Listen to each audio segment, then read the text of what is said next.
Hi guys, my name is Jeremy Rowe. I'm the head coach at Sylvania Southview, football coach at Sylvania Southview. I'm putting together a little series called Football 101. I'm probably going to do Football 101, Football 202, Football 303 as we dive a little deeper into this. Really what I did this for, I wanted to have something for the moms, honestly, this year, but with this whole coronavirus thing, I don't know that we're going to be able to have that for the moms. And so this is something for really moms or anybody who doesn't really understand the game of football and wonders, what the heck's going on with it, wants to know more. A chance for them to really learn the game kind of from the ground up here. So before we start with kind of what we're going to talk about today, I just want to say for me as a coach and as a person who's played the game, what I like most about football is, first and foremost, I think the diversity of athletes that you'll see in a football game for an individual football team is really second to none when it comes to athletics. You'll have a spot for really your more strategic, kind of cerebral athlete.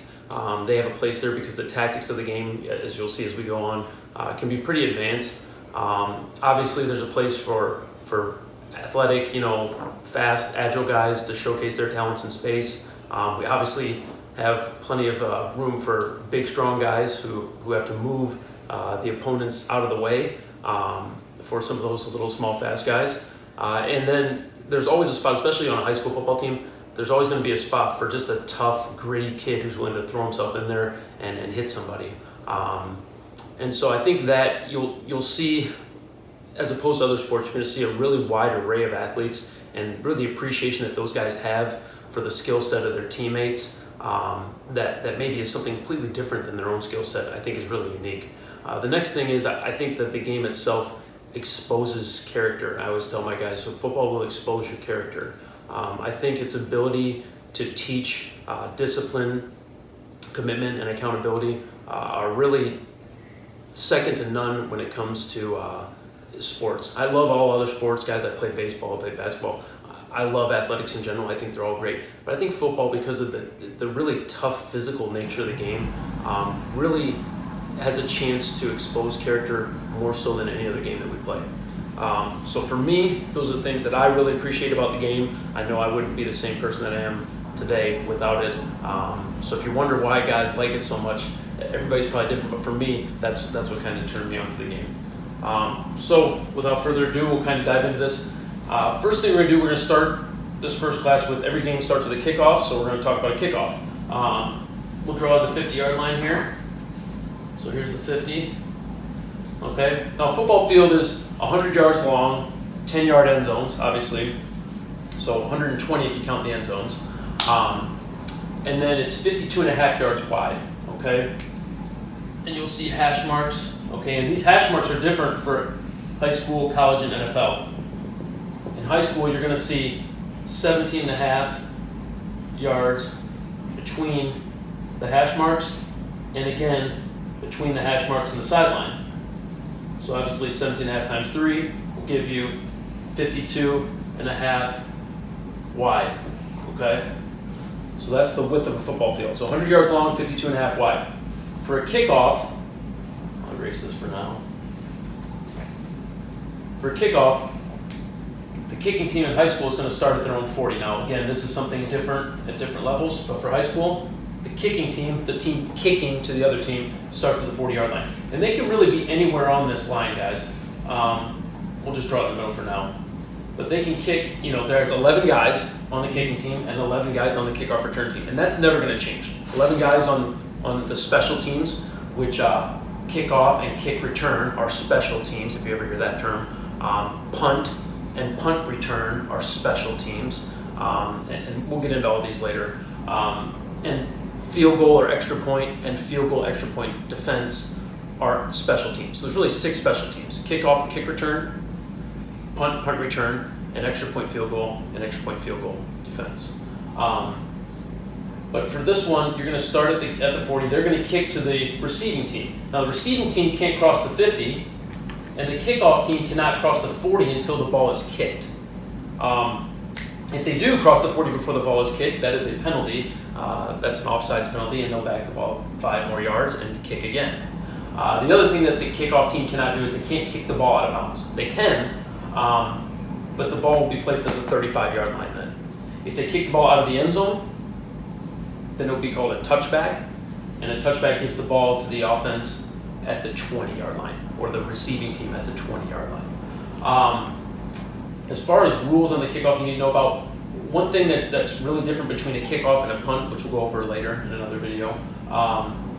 The kickoff is a live ball, meaning the offense can recover the ball and gain possession of the ball once it crosses 10 yards. So you'll hear of an onside kick. That's where the kicking team intentionally dribbles the ball 10 yards. They try to get it bouncing, and they try to get the ball past 10 yards. And if they do, they gain possession of the football where they recover it. That's different from a punt, where the ball is not live unless the receiving team tries to catch it and drops it. So really, that's about it for the kickoff. So I have anything else in my notes for you here? No, that's really it for the kickoff. So after the kickoff, you're going to have a team that has the ball, has possession of the ball, and that is going to be the offense, with their objective to score or to move the ball into the end zones here, right, at the end of the field. You'll see, the field goal post at the back of the end zones. Their objective is to move the ball into the end zone, okay, and score 6 points by doing that. Or if they're close enough, attempt to kick it through the uprights and get 3 points for it. That would be a field goal. So that's the objective of the offense. They try to move the ball down the field. They get 4 downs at a time to get 10 yards. So let's take an example. They get the ball at the 20-yard line. Well, then the first down is at the 30-yard line. Okay? So no matter if they get backed up, let's say they lose their first play, they get tackled back here at the 25. Okay? Negative 25, that would actually be. They still need to get to the 30. Okay, so now they have to move 15 yards from there. But they try to get to the 10-yard mark within 4 downs, and that is a first down, or you hear people say the term moving the chains. Okay, that's the objective of the offense. Keep moving those chains, or have a big play all at once and get it at the end zone. Doesn't matter how you do it. The defense is obviously trying to stop the offense in 4 downs from getting that first down. Okay, and if they do, that would be called a turnover on downs. The defense gets the ball. If they stop them on the 4th down before they get the first down, they get the ball where they stop them at. So you'll see a lot of teams, on this side of the 50, if they're going this way on the field, if they're on this side, they get to 4th down, they're punting because they don't want to not get it and give the team the ball here really close to the end zone for them to score. So obviously another thing the defense can try to do is try to take the ball away from the offense, which would be ideal. And that would be a turnover. And turnovers come in the forms of interceptions, which would be the quarterback throwing the ball and the defensive player catching it instead of the offensive player. Or a fumble recovery, meaning a hit that dislodges the ball from a ball carrier and the ball's on the ground and the defense jumps on it. Those are two forms of turnovers. There is, and I didn't mention this before, there is another way for the defense to score points, and that is for them to tackle the offense in the offense's side's end zone. So if the offense is going this way, if we can tackle them in this end zone, we get 2 points out of that. That's called a safety. And that's really the gameplay in a whole. Obviously, you run out of bounds, you run off the sideline, you're out of bounds, the ball gets marked. If I went out of bounds over here, okay, the ball will get marked here and get put on the hash. So the hash marks are there to place the ball for when it winds up outside the hash. So whether he's tackled here or runs out of bounds with it, if it's outside of that hash, the next down will start on this hash. So if you ever wonder why the ball is placed where it is, that's why.